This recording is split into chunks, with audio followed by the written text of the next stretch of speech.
అతను tetra Amelia syndrome అనే వ్యాధిగ్రస్తుడు. అడుగు వేయడానికి అతనికి కాళ్ళు లేవు, పాకటానికి అతనికి చేతులు కూడా లేవు. అతనికి ఉన్నదల్లా కేవలం తల మరియు మొండెం. వాటితో అతను ఏం చేయగలడు? నిలుచోగలడా? ముందుకు వెళ్ళగలడా? వెనుకకు వెళ్ళగలడా? కనీసం అతని పనులైనా అతను చేసుకోగలడా? ఒక్కసారి ఊహించుకోండి, అలాంటి పరిస్థితుల్లో మనం ఉంటే మనం ఏం చేయగలం? ఎటువంటి జీవితాన్ని గడపగలం? చిన్న చిన్న సమస్యలకి బెంబేలెత్తిపోయే మనం అలాంటి పరిస్థితుల్లో ఉంటే చావటమే మంచిదనిపిస్తుంది కదా. కానీ చావటానికి కూడా ఇంకొకరి సహాయం తీసుకునే పరిస్థితి, చచ్చిపోవటం కూడా చాతకాని జీవితం అది. రంగుల కలలున్న ఒక అందమైన అమ్మాయి తన రెక్కలు ఇచ్చుకునే కంటే ముందే వివాహం అనే సంకెళ్లలో బంధించబడింది. భర్త అమానుష చర్య వలన తీవ్రమైన ప్రమాదానికి గురై దాదాపు 2.5 సంవత్సరాలు 4 గోడల మధ్య ఇనుప మంచానికి బానిసలా బ్రతికింది. ఆమె నడుము నుండి పైభాగంలో ఉన్న ఎముకలు విరిగిపోయాయి, కింది భాగం పూర్తిగా చచ్చుబడిపోయింది. ఇక జీవితాంతం ఆమె ఎటూ కదలలేదు. స్త్రీకి సంపూర్ణత్వాన్ని ప్రసాదించే మాతృత్వానికి దూరం కావాల్సి వచ్చింది. ఇక ఆమెకు పిల్లలు పుట్టరు. భర్త ఆమెను వదిలి ఇంకొక పెళ్లి చేసుకున్నాడు. చేతి ఎముకలు విరిగిపోవడం వలన ఆమెకు అత్యంత ఇష్టమైన పెయింటింగ్ను కూడా వదులుకోవాల్సి వచ్చింది. ఇప్పుడు ఆమె ఏం చేస్తుంది? ఎటువంటి జీవితాన్ని గడుపుతుంది? ఒకవేళ మనం అలాంటి పరిస్థితుల్లో ఉంటే ఎలాంటి జీవితం గడుపుతామో ఒక్కసారి ఊహించుకోండి. దాదాపు 2 కోట్ల మందిలో ఒకరికి వచ్చే అత్యంత అరుదైన ప్రాణాంతక వ్యాధి ప్రొజేరియా. బాల్యంలోనే వృద్ధాప్య ఛాయలు, పెద్ద తల, సన్నని బలహీన శరీరం, గుండె, ఇతర సంబంధ వ్యాధులతో జీవితాన్ని కబలించి వేస్తుంది.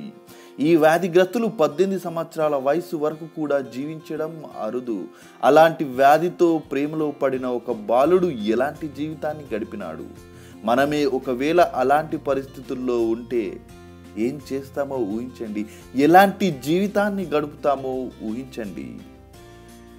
మీరు ఎంత సంతృప్తికర సంతోషమైన జీవితాన్ని గడుపుతున్నారో నాకు తెలియదు, కానీ వారు మాత్రం వారి జీవితాలను ఆనందమయం చేసుకున్నారు.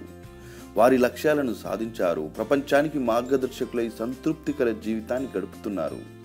వీరిలో ఉన్న కామన్ పాయింట్ ఏమిటంటే, భగవంతుడు మా కోసం అద్భుతమైన ప్రణాళిక తయారు చేశాడు, అందుకోసమే మమ్మల్ని ఇలా ప్రత్యేకంగా తయారు చేశాడని వారు బలంగా నమ్మారు.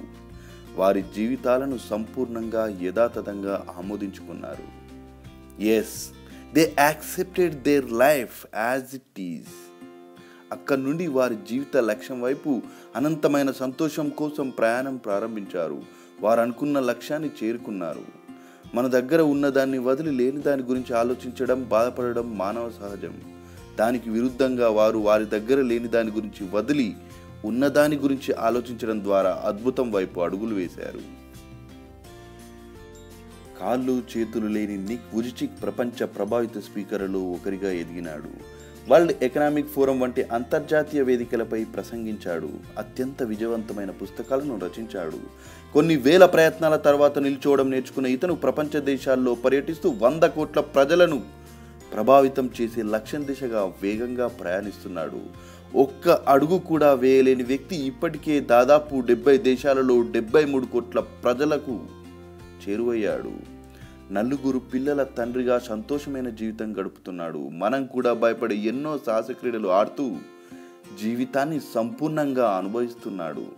కేవలం తల మరియు మొండెంతో అతను విజయవంతమైన జీవితం గడుపుతున్నాడు. మరి మనం? విధి చక్రాల కింద నలిగి ఇనుప మంచానికి బానిసైన మునీబా మజారి తను కలలు కన్న రంగుల జీవితం వైపు అడుగులు వేసింది. మొదటి వీల్ చైర్ మోడల్గా, పెయింటర్గా, నటిగా, సంఘ సేవకురాలిగా, యాంకర్గా, మోటివేషనల్ స్పీకర్గా ప్రపంచవ్యాప్త గుర్తింపు పొందింది. 100 మంది స్ఫూర్తివంతమైన స్త్రీలలో ఒకరిగా BBC ఆమెను గుర్తించింది. ఫోర్బ్స్ అండర్ 30లోనూ స్థానం సంపాదించుకుంది. యునైటెడ్ నేషన్కు గుడ్ విల్ అంబాసిడర్గా ఉంది. ఒక బాబును దత్తత తీసుకొని సంతోషమైన జీవితం జీవిస్తూనే ఐరన్ లేడీగా కీర్తించబడుతుంది. ప్రొజేరియా ప్రేమికుడు శామ్ బెన్స్ 17 సంవత్సరాల వయస్సులోనే చనిపోయినప్పటికీ అతని చివరి శ్వాస వరకు అత్యంత సంతృప్తికరమైన ఆనందమైన జీవితాన్ని గడిపినాడు. ప్రొజేరియా అవేర్నెస్ క్యాంపుల్లో పాల్గొన్నాడు. టెడ్ టాక్స్ వంటి సదస్సులలో ప్రసంగించాడు. HBO వారు ఇతను హీరోగా లైఫ్ అకార్డింగ్ టు శామ్ అనే సినిమా తీశారు. ఈ సినిమా ఎమ్మా అవార్డును కూడా గెలుచుకుంది.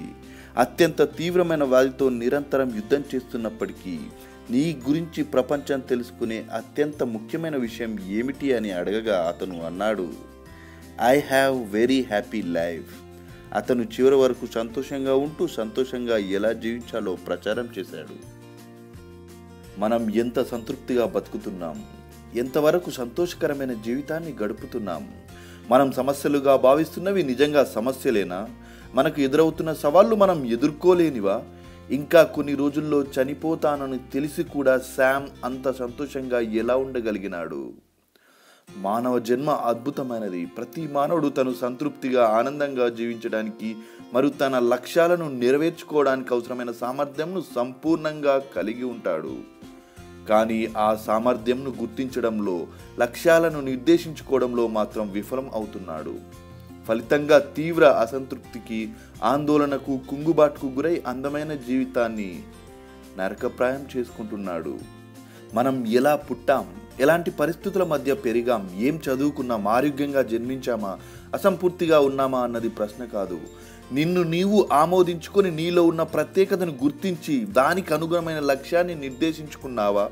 దానికోసం నీవు ఏం వదులుకోవడానికి సిద్ధంగా ఉన్నావు అన్నది మాత్రమే ప్రశ్న అవుతుంది.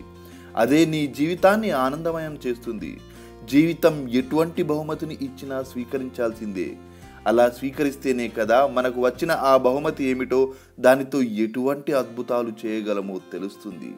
నీ జీవితం నీకు నిమ్మకాయలు ఇస్తే నిమ్మరసం చేసుకో. ద్రాక్షరసం గురించి ఆలోచించి బాధపడకు.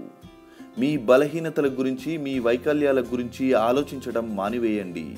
మీ శక్తి సామర్థ్యాల గురించి మాత్రమే ఆలోచించండి. మనకు ఉన్న సమస్యలను పరిష్కరించుకోవడానికి, లేదా సవాళ్లను ఎదుర్కోవటానికి, లేదా లక్ష్యాన్ని సాధించటానికి మనం ఎన్ని ప్రయత్నాలు చేశాం, ఎన్నిసార్లు ఓడిపోయాం. మరొక ప్రయత్నం చేయడానికి సిద్ధంగా ఉండండి. ప్రతి వ్యక్తి ఒక అద్భుత వజ్రమే. కానీ ఎంతటి అద్భుత వజ్రమైనా సానబెట్టనిది మెరవనట్లే. నీ శక్తి సామర్థ్యాలను తెలుసుకొని వాటిని నిరంతరం పదును పెట్టినంత వరకు అవి నిరుపయోగమే. ఒక అవిశ్రాంత యోధుడిలా యుద్ధం చేస్తూ అద్భుతమైన ఓటమిలను చవిచూడండి. మళ్ళీ ప్రయత్నం ప్రారంభించి అపజయపు వరుసలో చివరన ఉన్న విజయాన్ని సంతోషంగా అందుకోండి. అద్భుతమైన ఆనందమైన జీవితం మీకోసం సదా ఎదురు చూస్తుంది. మీరు చేయాల్సిందల్లా అటువైపు అడుగులు వేయడమే.